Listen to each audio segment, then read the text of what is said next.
Boa noite, galera do YouTube. Estamos chegando para mais uma live. Dando aqui primeiro boa noite para o YouTube. E agora, boa noite ao pessoal do Instagram, a você que está assistindo aí a nossa live gravada, seja aqui pelo Instagram, seja aqui pelo YouTube. Para quem não me conhece, eu sou Léo Costa. Estamos juntos aqui nessa jornada de hoje para compreendermos melhor as questões relacionadas aí à paralisia emocional. Sejam todos muito bem-vindos e bem-vindas e bem-vindes. Me atrasei um pouquinho hoje, vocês estão vendo, né, que eu tô ofegando. Eu vi que meu celular estava com a bateria baixa e que ia faltar no meio do caminho. Eu tive que improvisar aqui, mas estamos juntos, já somos 8 pessoas. Agradecendo a presença de todo mundo. Agradecendo a galera também que está assistindo aqui pelo YouTube.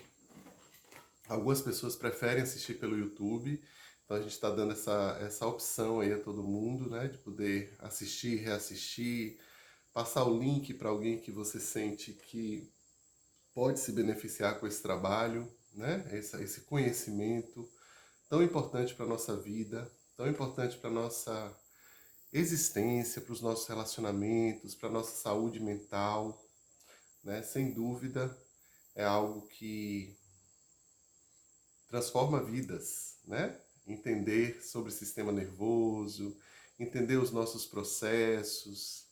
Então, a alegria está aqui toda segunda-feira, às 20h20, sempre com um tema que vai, com certeza, aos pouquinhos alterando aí as nossas percepções sobre a vida, sobre quem somos, como nós operamos no mundo. Eu sempre gosto de pedir nesse iniciozinho que quem puder, manda aí o aviãozinho convidando pessoas que possam se interessar por esse tema da paralisia emocional. É o tema da dissociação, é o tema da vida de muitos de nós. Só para vocês terem uma ideia, só para a gente já começar aqui com uma informação básica e super importante, a dissociação é uma estratégia que a gente tem de não sentir quando a situação da nossa vida está nos colocando num beco sem saída, né? Numa situação em que você se vê e diz assim, e agora, o que é que eu faço? Né? Não tem como lutar, não tem como fugir. Então, a solução aqui é fragmentar, dissociar, desaparecer, paralisar, congelar, me invisibilizar, né? Todas essas, a gente vai caminhar hoje na nossa live nesses lugares, né? Os lugares que são excluídos em nós, os lugares que nós tivemos que excluir para garantirmos a nossa sobrevivência. Então a gente vai navegar nesses campos, né? Tão delicados da nossa experiência humana,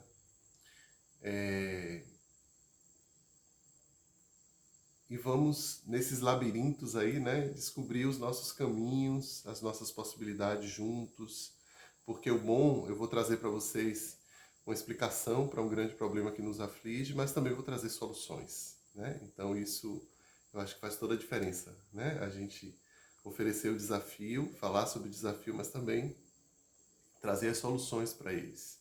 E é importante que você fique até o final, lá pelas 9h20, 9h30, quando a gente encerra. Gente, eu estou com muito calor aqui, e isso me desconcentra. Eu vou ligar o ventilador e vou perguntar a vocês se tá muito barulho. Talvez fique um pouco de barulho, mas eu preciso. Nem vou colocar na minha direção, mas preciso de um pouco. Talvez fique um barulhinho no fundo, me dê aí algum feedback. Bem, não tá mexendo nos fones. Me digam aí, tá todo mundo bem? Todo mundo botou seu cinto de segurança? Ok, bem ou mal, eu vou manter o ventilador ligado, tá? Ai, sei que eu ia espirrar. Então vamos lá. Como eu já disse, eu peço sempre a vocês que mandem o recadinho pro povo. Deixa eu dar um oi para quem tá aqui. Oi, Isa, Léa querida, Rosilene, Vanessa, Pedro, Francine, Luciana, Marília, Luciana Freitas, Conceição, Ivete e Sandra. Sejam muito bem-vindos. Acho que todas, né? Bem-vindos e bem-vindas e bem-vindes. Tá ok, né? Obrigado, Léa. Obrigado, Lu. Então, massa. Vamos lá. Então, acho que o primeiro tópico aqui a gente já entrou, né? Que tudo que a gente descrever aqui, gente, acho que uma coisa muito importante antes da gente falar sobre esse tipo de tema que nos aflige, como eu já falei, né, nos afeta muito, é que a gente saiba o seguinte: esses comportamentos, a maioria dos comportamentos que a gente tem hoje na vida, né, a maioria das dificuldades emocionais que a gente encontra na vida, elas estão relacionadas a maneiras que nós tivemos lá no passado de lidar com os nossos conflitos internos, lidar com ambientes muito hostis, lidar com situações muito avassaladoras em termos de pavor, de medo, né? Então, essas estratégias elas nos serviram durante muito tempo, portanto, a gente não gostaria de excluí-las, né? A gente vai ter muito exemplo aqui, mas esse é tipo um prelúdio aqui que eu quero trazer para vocês, porque se eu falo assim, por exemplo, quando eu estou diante do meu chefe, eu paraliso e não consigo abrir a boca, não consigo falar. Eu posso olhar para isso e dizer assim: isso é horrível, eu quero me livrar disso, eu quero mandar esse tipo de comportamento para o inferno, não quero mais ser assim, eu me odeio por ser assim. O que acontece quando a gente olha para um sintoma, para algo que está nos afligindo, e a gente encara dessa maneira, com tanta vontade de excluir? A gente fica muito se sentindo ameaçado, inseguro, e a gente fica muito instável nessa luta constante contra o sintoma. Agora, olha a diferença se eu olho para esse mesmo sintoma e consigo reconhecer o seguinte: o meu chefe. Olha a viagem. Aqui você tem que ser um pouquinho terapeutizado para chegar a essas conclusões. Ou estar assistindo as nossas lives aí toda semana, porque a gente vai ficando craque em se reconhecer. Olha, então vamos lá, para essa possibilidade aqui. A pessoa que paralisa diante do chefe. Eu fui percebendo que esse chefe, ele lembra o meu pai. Não fisicamente, mas é uma figura de autoridade masculina na minha vida. E aí eu me lembro que, diante do meu pai, por ele ter sido um homem muito assim, grosseiro, ignorante mesmo, falava alto, eu ficava muito assustado. E quantas vezes eu tive que me segurar para não... tive que me segurar, ou seja, tive que me conter diante do meu pai. Tive que conter um choro, tive que conter a raiva que eu sentia dele, ou tive que conter o medo que eu tinha dele, para que a gente pudesse estabelecer algum tipo de relacionamento, ele pelo menos não me batesse. Então, quando eu encontro o meu chefe, é como se o meu pai estivesse diante de mim. Então eu tenho o mesmo comportamento que eu tinha diante do meu pai. Então, aí, beleza, aí você descobre isso. E o que é que eu faço com essa? Olha a diferença. Eu olho para essa característica minha e digo assim: olha, paralisar me salvou. Se eu não tivesse paralisado diante do meu pai e dito a ele todas as coisas que eu queria dizer, sei lá o que ele podia ter feito comigo. Entendem? Então, muitas dessas atitudes que nós temos hoje, que muitas delas a gente vai ver que são absolutamente autônomas, ou seja, são involuntárias, a gente não escolhe esse tipo de comportamento, a gente vai ver que muitas dessas coisas, desses comportamentos que nos acontecem, eles são ainda resquícios de padrões que a gente teve que utilizar em um período da nossa vida para sobreviver. Percebe? E o que é que você faz com algo da sua experiência que te ajudou a sobreviver? Vamos lá que você estava atravessando um mar revolto e tinha uma boia, né? E aí você atravessou o mar revolto, mas a boia continua grudada em você e você não consegue nem tomar banho, você não consegue se vestir porque essa boia está grudada em você o tempo todo. Essa boia não serve mais, assim, objetivamente, mas ela de alguma forma causa um desconforto, mas ela está te ajudando ali a você manter um padrão através do qual você sobreviveu e o padrão que você aprendeu a utilizar para sobreviver. Então eu vou pegar essa boia, vou furar ela, vou rasgar ela? Não, eu vou tratar bem essa boia. Eu vou querer entender que dia foi que eu segurei essa boia, Por que eu não consigo mais largar essa boia? Né? E eu vou trazer essa boia para minha experiência de forma integrada, não mais como algo fragmentado da minha experiência, do qual eu estou dissociado, não entendo nem por que aquilo ali está ali, não entendo mais de onde vem a paralisia, não entendo, aliás, muitas vezes a gente nunca nem entendeu, né? Então eu olho para essa boia e dou a ela um lugar na minha experiência. E aí quando eu começo a ouvir a boia e entender que ela teve, essa boia me salvou a vida, aí você vai olhar para ela e dizer, cara, sem você eu teria afogado, eu nem estaria aqui. Ou então você merece meu respeito, eu quero me aproximar de você, eu quero te entender, eu quero saber de onde você vem. E aí, quando a gente começa a construir um relacionamento com a nossa boia, essa boia, de repente, ela olha para você e diz assim, eu acho que agora eu já posso me retirar.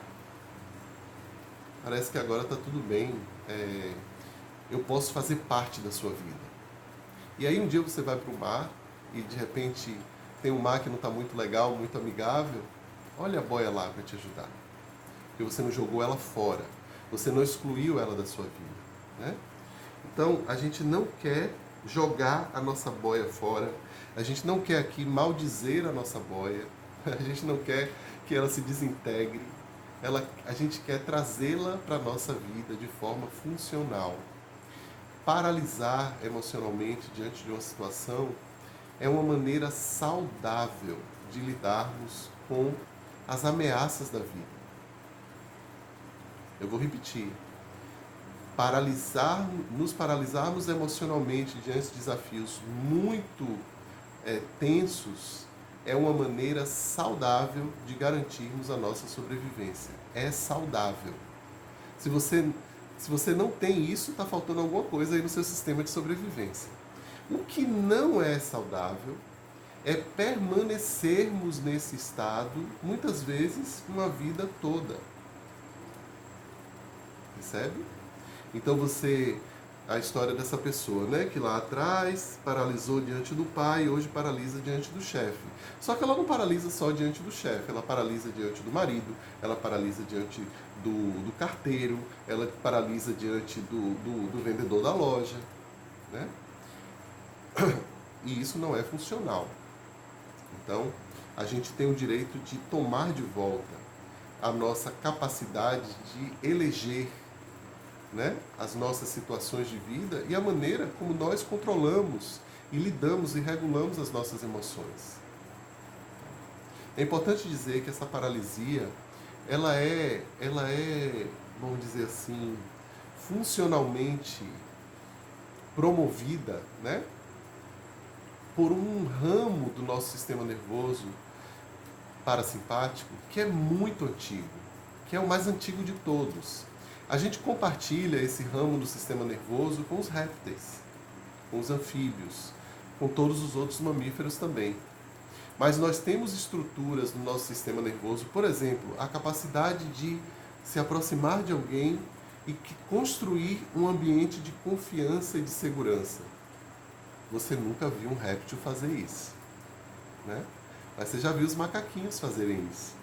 Quando eles se coçam uns aos outros, quando eles criam seus grupos. Então, esse sistema muito mais moderno, muito mais novo mesmo na evolução, só nós temos. Agora, esse sistema que paralisa a gente, que faz com que a gente se torne realmente um réptil, né? Se você está paralisado de medo, você perde expressividade facial, né? Você perde o contato, muitas vezes, com a mobilidade do seu corpo. Você, muitas vezes, perde o contato com partes específicas do seu corpo que estavam fragmentadas e, por isso, você nunca mais tinha entrado em contato com elas. Em outras palavras, a gente se transforma realmente num lagarto, né? E não há, assim, nada que diminua a nossa condição, porque, diante de tal perigo, eu virei um lagarto. Fui lá para o meu sistema reptiliano e sobrevivi porque eu paralisei, porque eu congelei. Nada de errado com isso, né? Isso a gente já entendeu. Mas se eu permaneço um réptil durante toda a vida, eu não sou réptil, eu sou mamífero. Então eu tenho que reconectar. Eu tenho que buscar essa minha base mamífera Preciso trazer para o meu corpo de volta a potência do encontro, a potência da relação, a potência das mãos quentes, dos pés quentes, dos membros quentes, a minha presença no mundo, a minha expressividade, a minha agressividade saudável, o meu não. Porque eu perco tudo isso quando eu entro nesses estados muito dissociados.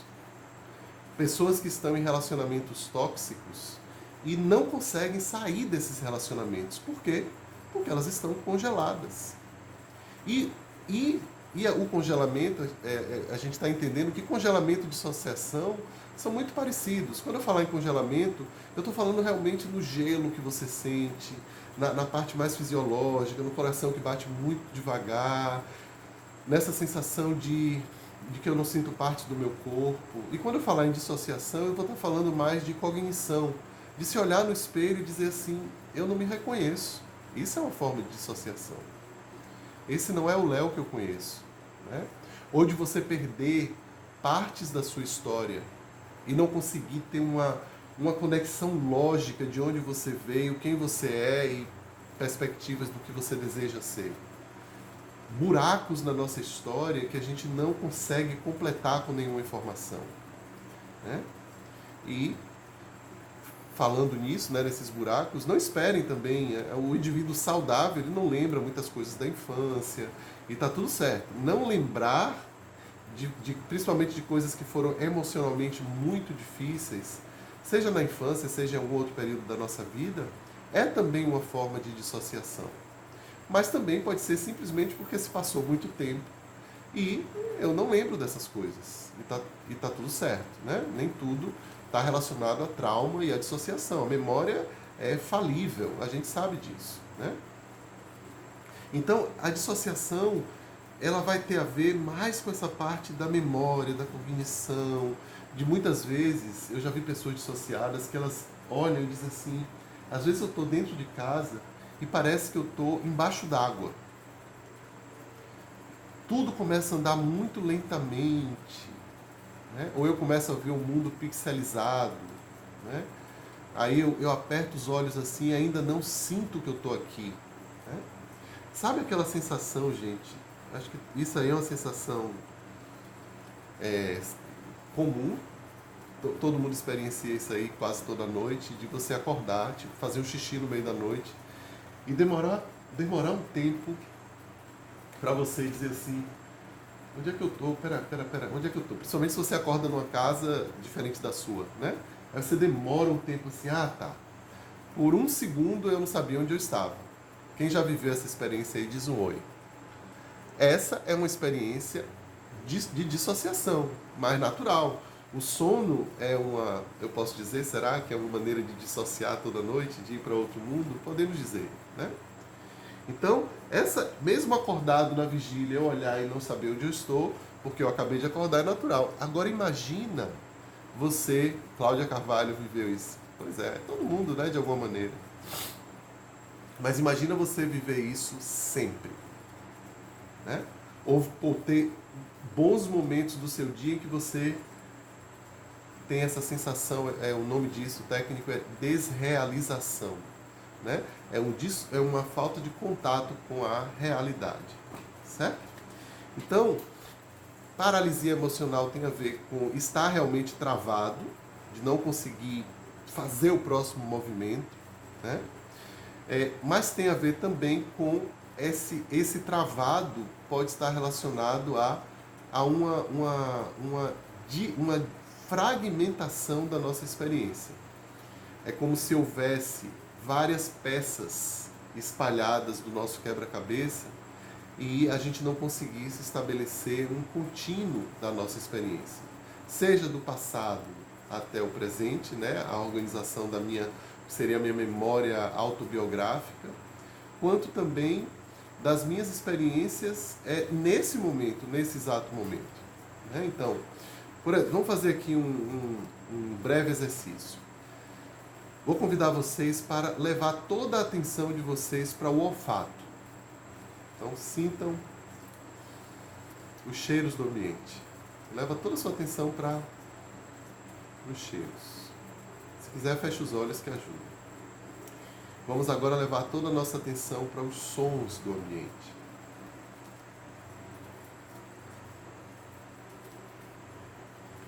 Vamos agora levar a nossa atenção para o gosto que está na nossa boca.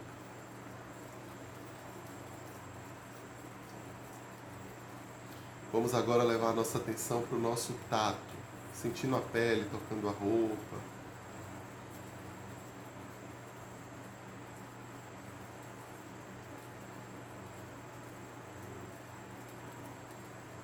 E por último, vamos levar a nossa atenção para a nossa visão.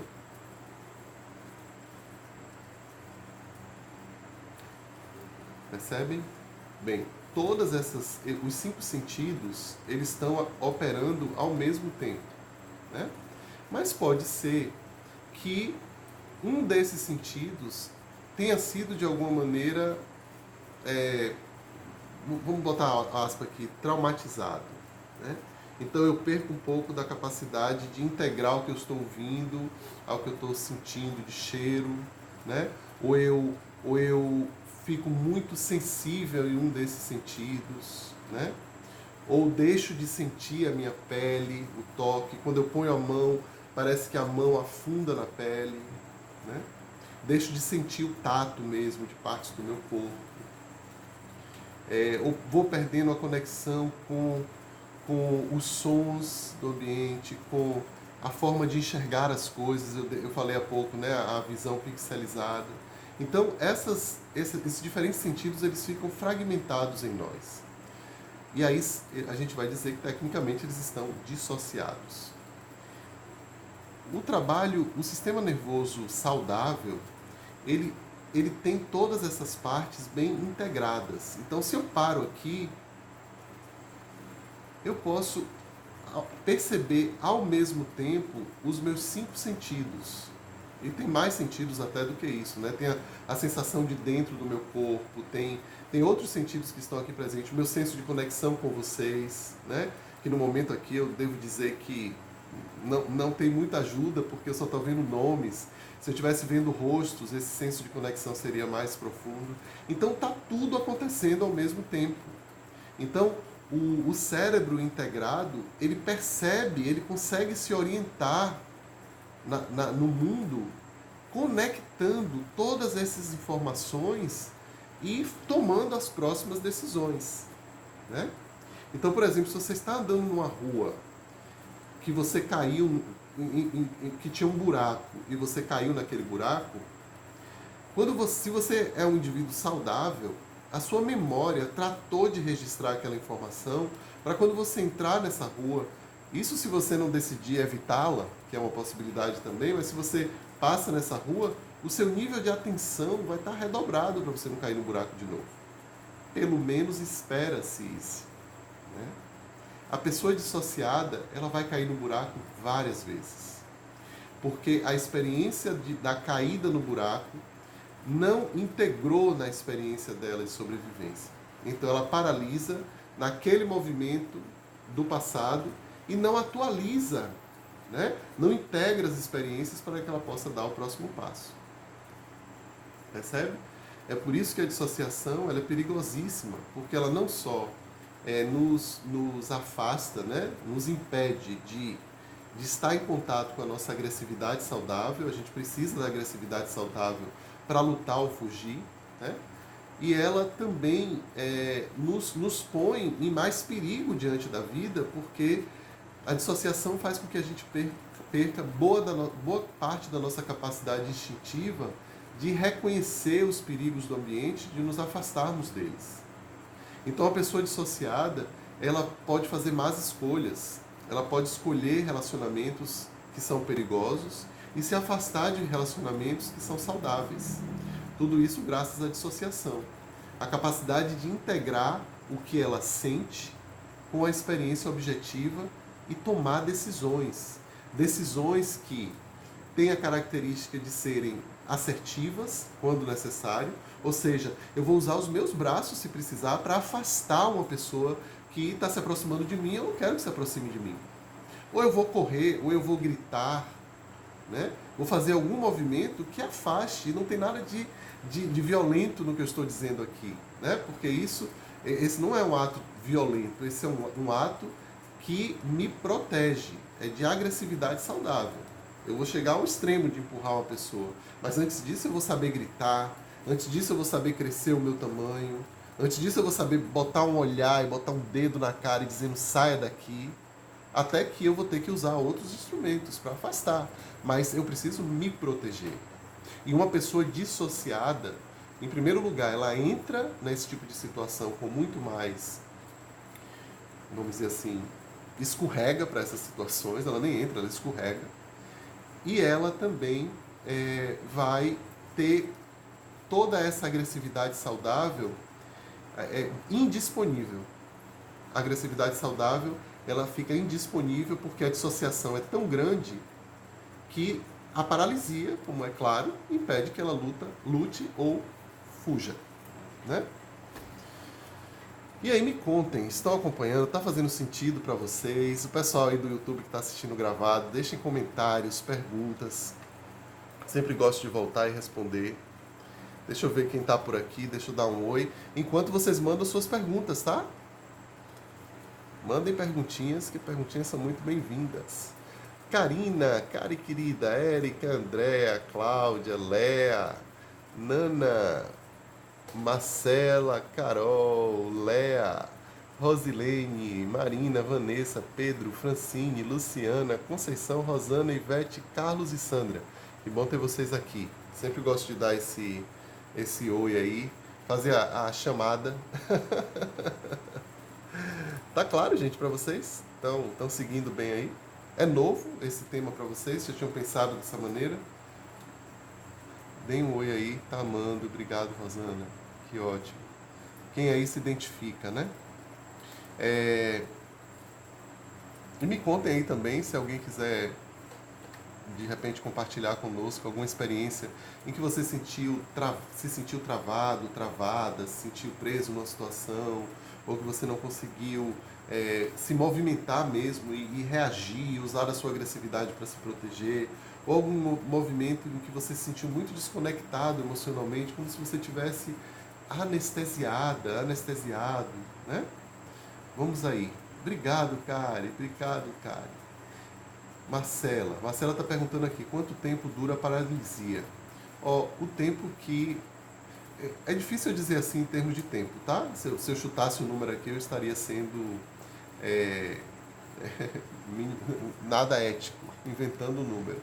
Mas a paralisia, ela pode ser necessária durante um tempo, né? Um tempo curto, a depender do tipo de situação que você vive. Vou dar alguns exemplos práticos aqui. Não sei se vocês lembram de um ataque que teve numa boate em Paris, alguns anos atrás. Tem um documentário na Netflix em que as vítimas desse atentado, eles dão uma entrevista, né, falando como foi. E muitos deles disseram que se fingiram de mortos, né? E alguns, eles tinham consciência de que estavam... Alguns desmaiaram, isso é uma coisa, é uma espécie... Bem, só um parêntese aqui, ó, gente. Quando eu falar de dissociação, eu estou falando de muitas possibilidades de reagir que são muito diferentes, tá? Uma delas é se fingir de morto e você ainda está acordado, você sabe que você não deve se mexer. Isso é possível, mas também tem o caso que você colapsa mesmo e desmaia, né? E tem o caso da pessoa que enfim, vai encontrar outras maneiras de lidar com a situação, como lutar ou fugir. Então, eu estou trazendo um relato desses sobreviventes dos ataques em Paris, porque muitos deles disseram que se fingiam de mortos, né? Então, essa é uma maneira muito, muito eficaz do predador ver você e não te atacar, porque afinal de contas você já morreu. No caso desse pessoal, eles passaram algumas horas fingindo-se de mortos, até que as coisas foram, né, se organizando ali. Às vezes você assiste na televisão aqueles ataques dos leões, né? Pegam um cervo, aí pega pelo pescoço e o cervo tá ali, ó, todo colapsado, você diz assim, ai tadinho, já morreu, né? Já levou o dente aqui no pescoço, que nada. O golpe final ainda não foi dado muitas vezes, mas eles desfalecem. O que acontece quando eles desfalecem? Eles permitem que o desfalecimento deles tem várias estratégias. Uma delas é que O predador, ele vai ver o servo desfalecido e ele vai baixar a guarda. Esse aí já está morto. Daqui a pouco eu volto para comer. E aí é nessa hora que o servo escapa, né? Então, num caso como esse, o congelamento ele precisa durar durante um tempo. É um congelamento que a gente chama de congelamento funcional, porque a pessoa está congelada, aquele servo ali está congelado, mas se você for observar a frequência cardíaca, ela está a 1000. Por que eu sei disso? Porque bastou o leão se afastar, em questão de segundos, o servo começa a se movimentar e parte a 1000. Então, toda a adrenalina, toda a energia, toda a mobilização do sistema simpático estava ali, né, pronto.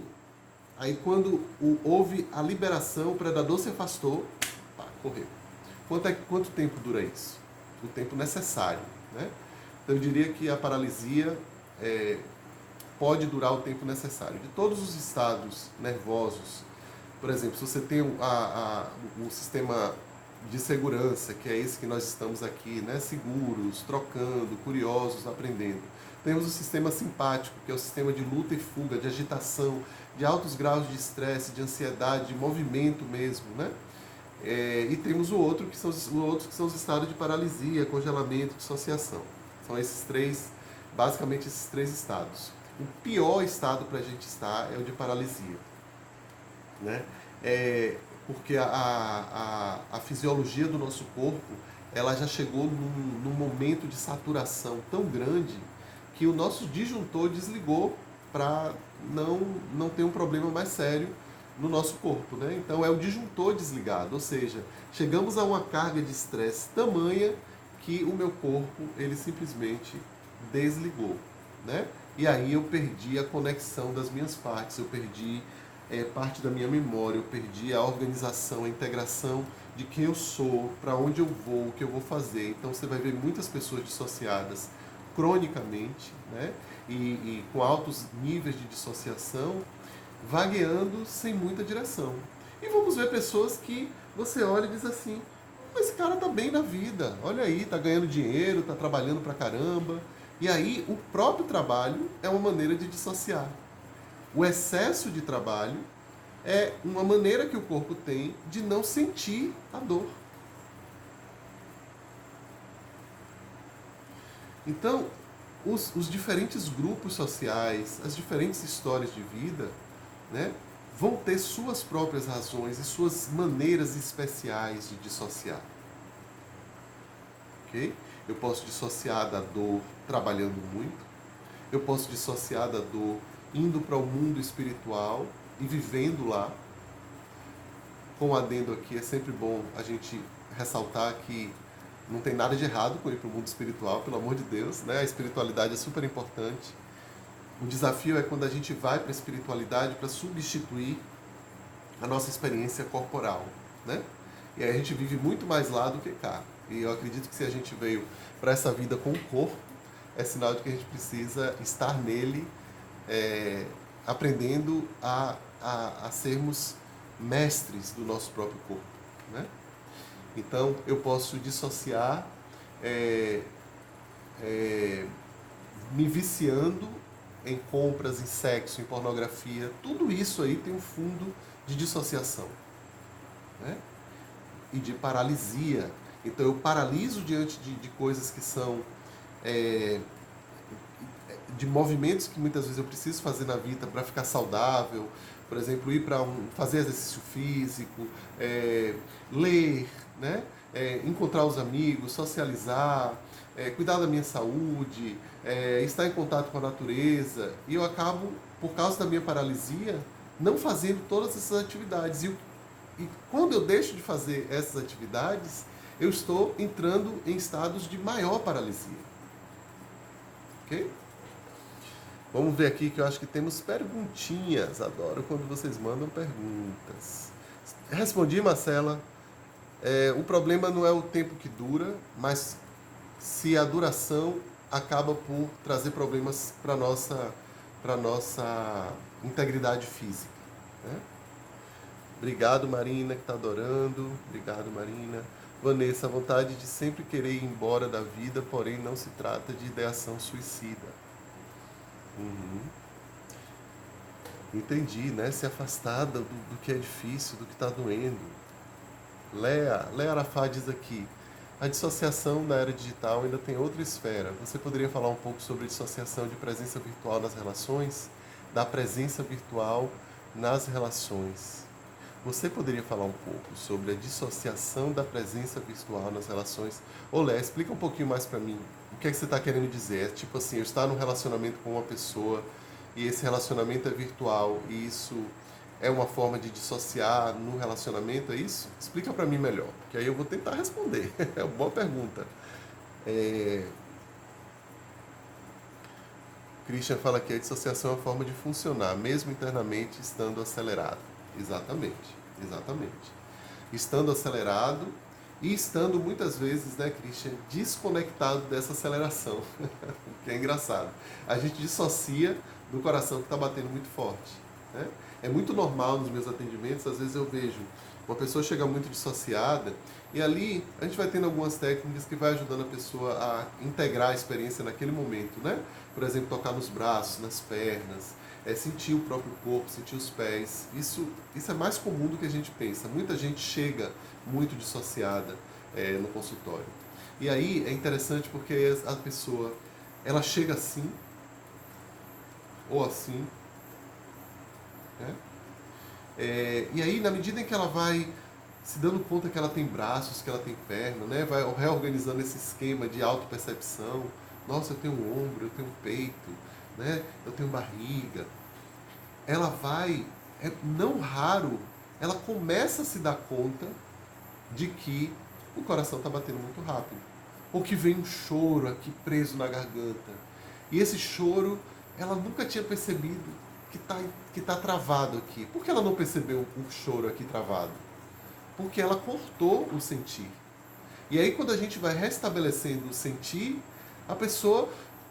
muitas pessoas até dizem assim, eu tenho esse cuidado de perguntar, a pessoa diz assim, por exemplo, agora eu estou sentindo um bolo na minha garganta. Aí eu pergunto, é suportável sentir esse bolo na garganta? Algumas pessoas tomam essa informação desse bolo na garganta como algo tão inesperado e surpreendente que elas começam em algum momento a sentir medo de sentir o bolo na garganta, ou medo do choro, ou medo da agressividade que começa a aparecer nas mãos, porque estava interrompida muitas vezes desde a infância. E aí o trabalho nosso de terapeuta a gente chama isso de fazer a nossa titulação, em que a pessoa pode ir aos poucos acessando essas novas informações, essas novidades que vão acontecendo no corpo. Aliás, fiquem atentas, principalmente se você tem uma história de dissociação, se você trabalha, né, você tem trabalhado aqui, ouvido aqui as nossas lives e tal, pensado nisso, vai observando na sua vida as novidades, gente. Isso é tão interessante. É algo para que eu me despertei há pouco tempo. Observe, por exemplo, se você está no seu corpo, ou se você tem pensamentos que dizem assim, nossa, eu nunca tinha pensado sobre isso, nunca tinha pensado em visitar tal lugar, eu nunca tinha pensado em fazer tal movimento, eu nunca tinha pensado em ligar para tal pessoa, eu nunca tinha pensado em, por exemplo, hoje de manhã, é algo que eu já faço há um tempo, mas isso é uma novidade na minha história. Por exemplo, eu me senti cansado e fazer yoga, né? Hoje eu percebi o quanto isso é novo na minha vida, né? Porque antes, quando eu me sentia cansado, eu não tinha muito recurso. O que é que eu fazia quando eu me sentia cansado? Eu acho que eu, sei lá, ia assistir um filme, aí me cansava mais. Ou interrompia o trabalho, eu tenho esse luxo, né, de ser autônomo, e se eu não quiser trabalhar hoje, eu não trabalho. Vou pagar as consequências amanhã, mas eu tenho esse privilégio mesmo de poder interromper. Eu interromperia, mas ir para o tapete e fazer um pouco de yoga e voltar a entrar em contato com o meu corpo, com a minha experiência de regulação, é uma novidade para mim. Então esses recursos, eles são maravilhosos, eles vão surgindo, né? Na medida em que a gente vai descongelando. Então a gente percebe que a gente pode usar a nossa força, a gente percebe que a gente pode ficar mais vulnerável e chorar se for o caso, a a gente percebe que a gente tem voz. Muitas pessoas, quando elas começam a integrar as suas experiências mais dissociadas, associativas, elas vão percebendo que elas conseguem verbalizar, dizer não, dar limite, se colocar no mundo, levantar a mão e perguntar, né? Expressar a sua agressividade, falar das suas opiniões, dizer eu não aceito, se afastar de grupos que não lhe faziam bem. Isso tudo a gente vai retomando a nossa autonomia, a nossa capacidade mesmo de estar no mundo, na medida em que a gente vai descongelando. Faz sentido para vocês? Me contem aí. Deixa eu ver aqui o que, é que vocês me trazem.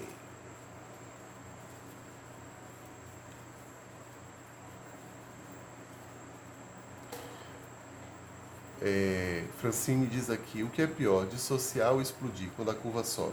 O pior é dissociar. Esse explodir, é claro que se você explodir e causar mal para uma pessoa, ferir uma pessoa, é melhor você dissociar, né? Desculpe aí a piadinha, mas eu entendi sua pergunta, querida. É melhor que a gente lute ou fuja, ou que a gente dissocie.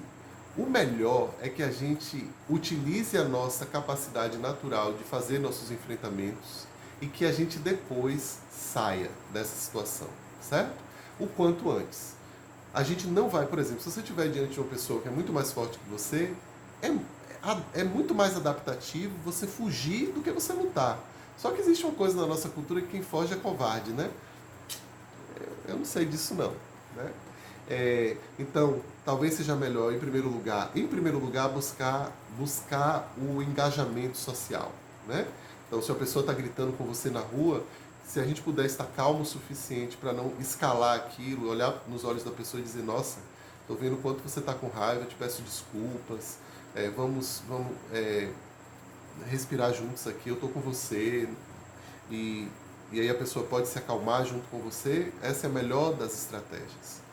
A segunda melhor estratégia é não partir para o embate, né? Não se ferir, né? Não causar o ferimento do outro. Então fugir pode ser bastante elegante em muitas situações, principalmente se você não pode lutar, né? Ou se a estratégia da socialização for possível. Fugir. Próxima, lutar.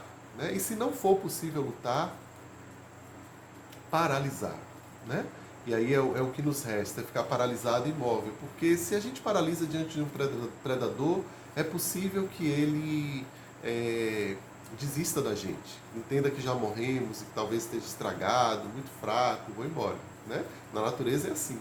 Ou diante aqui dos seres, dos nossos mamíferos aqui, o Homo sapiens, como eu contei no caso de Paris, você desaparecer, diminuir os batimentos cardíacos, pode também mostrar para o predador que você já morreu e ele vai desistir porque o objetivo já foi alcançado.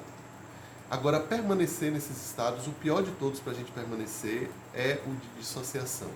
Porque o de dissociação, ele vai ter a carga da adrenalina e do cortisol lá em cima, né? E o corpo, ele não vai estar liberando isso. Então imagine você acelerar um carro, né? E pisar no freio ao mesmo tempo. Né? Então esse freio com o carro acelerado, ele vai provocar bastante problema e bastante desafios. Né? Então, sem falar que o excesso de cortisol na nossa corrente sanguínea causa inflamação. E hoje se sabe que a base da maioria dos transtornos mentais é um cérebro inflamado. Né? E quando a pessoa dissocia, eu já estou tendo a informação de que a carga que ela recebeu foi extremamente alta, o que não é geralmente uma boa notícia, a priori. Né? Então, por exemplo, eu gosto do exemplo de duas irmãs que recebem a notícia da morte do pai. Uma começa a xingar todo mundo, se desesperar, querer arrancar os cabelos, bate a cabeça na parede, e ela quer lutar, e ela quer, né, sente raiva do que aconteceu, grita. A outra fica como se nada tivesse acontecido. essa segunda, ela está muito mais em perigo do que a primeira. Porque a segunda subiu a carga e não desceu a culpa. A outra, pelo menos, a carga está subindo e desorganizadamente, lá do jeito dela, ela tá botando para fora, né? Christian fala aqui, alguns pacientes contam histórias tristes com um sorriso no rosto, de maneira bem dissociada. Exatamente, ótimo exemplo, Christian. Isso é muito comum da gente ver, né? Às vezes eu gosto de até mostrar para os meus pacientes, às vezes eu digo para eles, você percebe que você me contou essa história muito triste, com um sorriso no rosto? E às vezes eles não estão percebendo que o sorriso está no rosto, né? Você vê, né?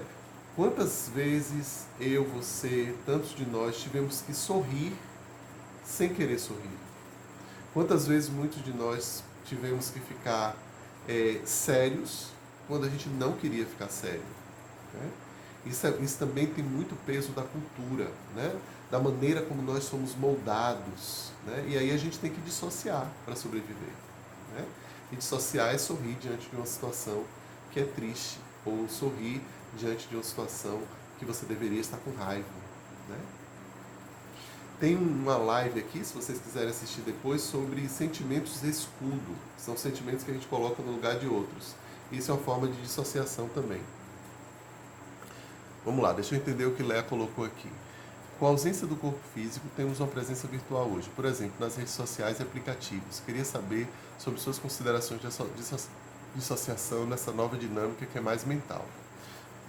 Eu acho assim, ó, os encontros virtuais, eles podem ter uma forte carga de socialização e de conexão, mas eles também têm uma forte carga dissociativa. Você pode estar num relacionamento com uma pessoa que, por exemplo, você não engaja com essa pessoa de maneira saudável no sentido de fazer essa troca interpessoal que é tão importante.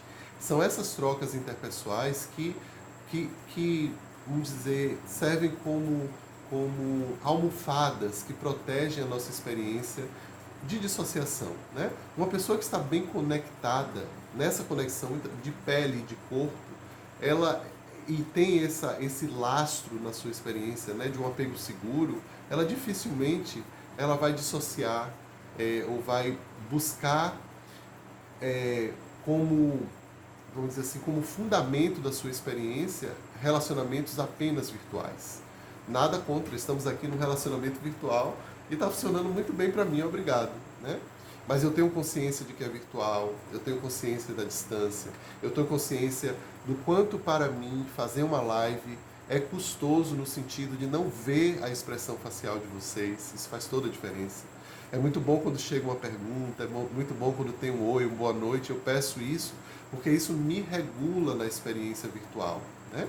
Agora, se eu estou no mundo virtual, e isso para mim é o normal da vida, e eu me afasto da experiência social, da experiência que a gente chama de experiência ventral, do contato com o humano, da troca, da experiência do olhar, do choro, da conexão, aí a gente pode estar falando em algo que é problemático, que é desafiador e que está disfuncional, certo? Eu acho assim, gente, eu não quero excluir nada da minha experiência, acho que tudo é válido, né? Mas essas coisas, elas precisam estar conectadas em mim. Né? Então, eu posso ter sim relacionamentos virtuais, eu tenho vários relacionamentos virtuais, eu trabalho online, né?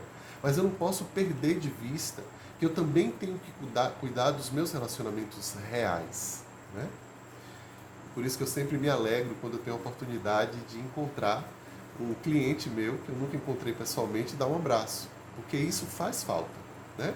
Seria muito dissociativo de mim não perceber a falta que isso faz. Né? Isso não me impede de fazer um bom trabalho no online, a gente sabe disso, mas ao mesmo tempo seria dissociativo não se dar conta disso. Né? Às vezes eu atendo meus clientes, hoje mesmo eu atendi uma pessoa querida, que no final eu disse, eu queria estar aí para te dar esse abraço. Né? E de alguma forma a gente vai até o outro com esse abraço. Espero que tenha te ajudado aí, tá, Léa? Vanessa diz aqui, pensamentos intrusivos são formas de dissociação? Sim, sim, sim. Porque os pensamentos intrusivos, eles não estão conectados com a realidade. Né?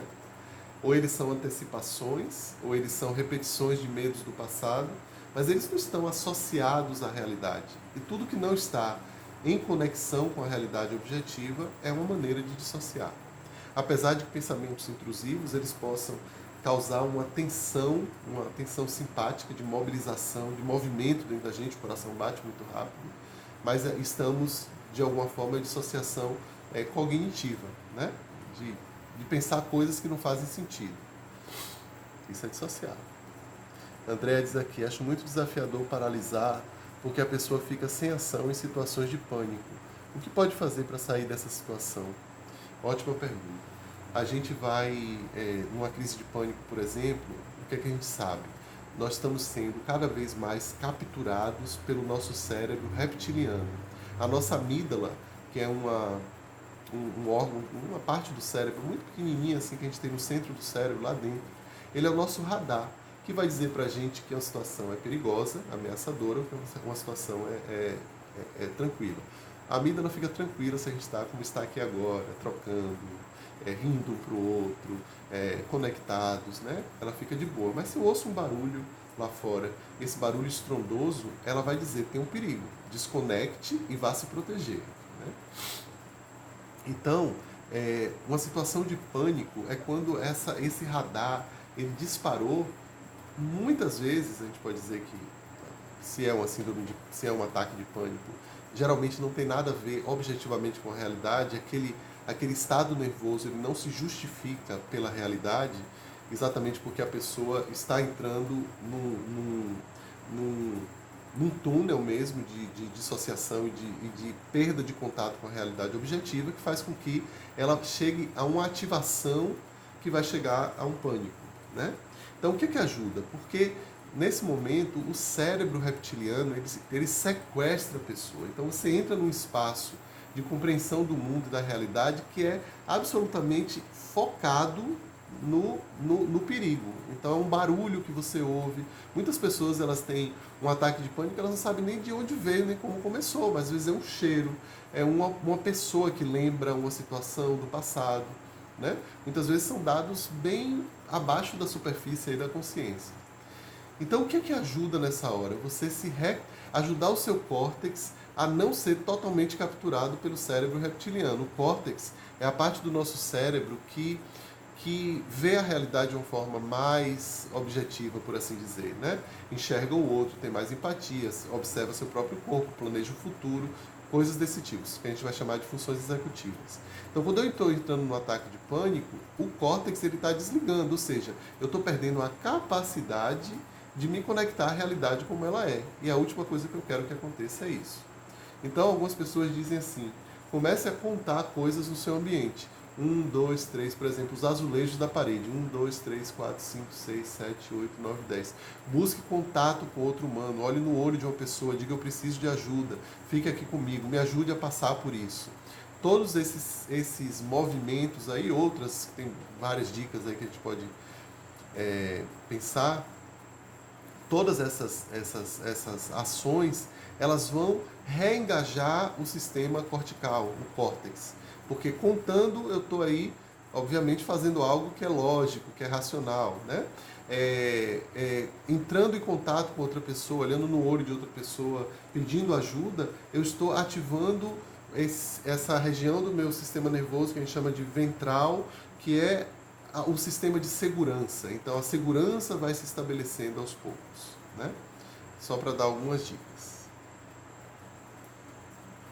De nada, gente. É uma alegria responder as perguntas de vocês. Oi, Cristiane. Cíntia. Maravilha. Seja bem-vinda, mãe da Léa. Massa, que bom. Seja bem-vinda, querida. Isso. Massa. Ó, para finalizar, a melhor parte aqui, a gente já falou algumas coisas aí de como a gente sai dessas dissociações, né? Vou ver aqui o que a gente pode dar de algumas dicas aqui para vocês. Quando você começar a sentir que você está desconectando, procure um lugar e sinta seus pés. Entre em contato com a sua base segura. Volte para o contato com o seu corpo, certo? Então você pode fazer isso sentindo suas costas, você pode fazer isso tocando seus braços, dando uns tapinhas, ó, tomar um banho demorado, não é nada ecológico, mas passa um shampoo no cabelo, passa uma loção, sabonete, sabe? Faz isso devagar, olha a sua mão tocando o seu corpo, acompanha esse movimento para que você possa, ó, se ver, eu estou aqui, este sou eu, esse é o tamanho do meu braço, né? Essas são minhas pernas, meus pés, meu rosto, minha cabeça, né?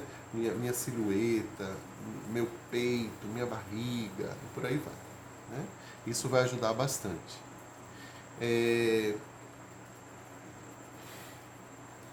Olhar para esse modo de proteção e de sobrevivência como algo incrível que te trouxe até aqui, né? Sair desse lugar de querer julgar a sua experiência, né? De querer julgar, dizer que eu não deveria estar assim, não deveria ficar desse jeito, né? É muito comum que a gente faça isso com nós mesmos. Deixa eu dar alguns exemplos. Mulheres que foram violentadas e que não conseguiram reagir. Essas mulheres, muitas delas, se sentem absolutamente culpadas, achando até que facilitaram para o cara, né? E talvez tenha até gostado. Coisa horrível de se pensar. Mas tem mulheres que vivem esse tipo de experiência de violência sexual e tem esse tipo de pensamento completamente distorcido, né? Até se colocando, saindo, enfim, se colocando nesse lugar de culpabilização por ter sido estuprada, que loucura. Mas é assim, muitas vezes porque a nossa sociedade, ela espera, a nossa cultura espera que diante de uma agressão você reaja, né? Então, isso é muito sério, a dissociação é um tema muito sério, muito importante, tem um cunho social, é muito importante também, porque muitas mulheres e muitas pessoas que são agredidas, né, elas vão, por exemplo, dar uma queixa na delegacia e o policial ele está procurando os sinais de que ela foi agredida. E se a mulher paralisou e não lutou porque o próprio sistema nervoso dela fez o serviço de imobilizá-la para que ela não sentisse a dor, que talvez fosse dilacerante e ela morresse de dor, né, e não suportasse, essa mulher que foi, que soube se proteger automaticamente, o sistema, melhor, não, ela não soube se proteger, o sistema soube protegê-la, né, porque não existe nenhuma eleição, não existe nenhuma escolha em ficar paralisado diante de uma situação dessa. Você não escolhe ficar paralisado. O seu corpo é levado a essa paralisia, né? Você não está ali fazendo isso porque você quer. E aí você não luta, você não foge, você não tem nenhuma marca no seu corpo de que você foi agredida. Então, isso começa a cheirar nessa sociedade que a gente vive, que não entende nada de sistema nervoso, não entende nada de trauma, não entende nada de associação. A gente aqui já entende melhor do que eles, vocês que estão assistindo essa live já entendem melhor do que o policial médio que tem aí, né? Com suas melhores intenções. É o trabalho dele, é farejar quem é a vítima mesmo, quem é o agressor, sem falar, incluir ainda a carga do machismo que ainda tem demais e que acaba retraumatizando essas mulheres que buscam ajuda, né? Eu estou aqui tocando no caso das mulheres porque é muito mais sensível e merece que a gente tenha essa atenção, mas a gente pode expandir isso para outros tipos de agressão em que a gente paralisa, não faz nada e somos julgados depois porque não fizemos nada. Percebe o quanto isso é importante? Que a gente entenda e que a gente tenha uma sociedade cada vez mais informada sobre o trauma, para que nenhum policial jamais possa duvidar ou achar que o que quer que seja sobre uma mulher que foi estuprada e que não tem marcas no corpo e que deveria ter, porque se ela não lutou, isso está me cheirando estranho. Ok? Para que isso não aconteça mais, a gente precisa reconhecer, entender esses estados, para que a gente possa, através dessa informação, evitar mais dor e mais retrauma, né, gente? Pelo amor de Deus. De nada, Andréa. De nada, Andréa. Disponha, querida. E aí, tenho mais perguntas? Olha, eu criei aqui 4 historinhas de... Deixa eu ver aqui se eu atualizo. 4 historinhas de pessoas imaginárias, tá? Tudo aqui é imaginário. E aí eu quero ler aqui para vocês, só para a gente ilustrar e a gente ir finalizando, tá? Mas fiquem que é bem legal. Mariana. Mariana se sente presa em um emprego desgastante e incapaz de pedir demissão. Em sua infância, Mariana teve pais muito críticos e exigentes, que a fizeram sentir que nunca era boa o suficiente.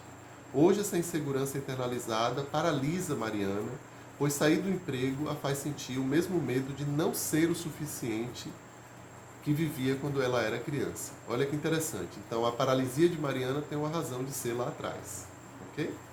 Então, ela não consegue pedir demissão porque ela tem medo de que essa sensação de que eu não sou suficiente, ela possa vir à tona, né? Quando ela não tiver o emprego. Pedro. Pedro está em um relacionamento em que se sente controlado e desrespeitado, mas quando tenta sair, se sente congelado. Vamos entender o que aconteceu com Pedro.